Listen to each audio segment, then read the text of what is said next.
Hey everybody, welcome to the DeviceTalks studios. I'm joined today by Ryan Myers, co-founder and CEO of CranioSense. Ryan, it's a pleasure to have you here today. Yeah, thank you for having me. I'm going to jump right in. Can you tell me a bit about what medical problem CranioSense seeks to solve and why should you be the right company to take it on? Yeah, it's a great question. At CranioSense, we're unlocking a vital sign that has kind of plagued the medical industry since today's gold standard was essentially invented back in the 1600s. And that is a non-invasive way of assessing your brain pressure. So today's gold standard is to measure intracranial pressure is quite literally to drill a hole in your head or a hole in your spine to measure the pressure directly.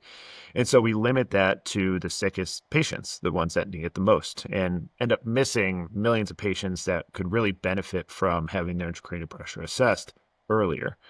And so by making brain pressure available and accessible to across the population, whether that's inside or outside the hospital, we can really fundamentally reshape the way that we understand, diagnose, and then treat neurodegeneration and neurological conditions, whether that's trauma or stroke or migraine or MS, right? So we've really approached this from a different angle. So things that haven't worked in the past, we've been able to really look at and focus on why they didn't work. And so what we came up with was without having a baseline, these other technologies were just looking at the nervous system, which changes from person to person or changes within you, whether you're sick or before and after trauma.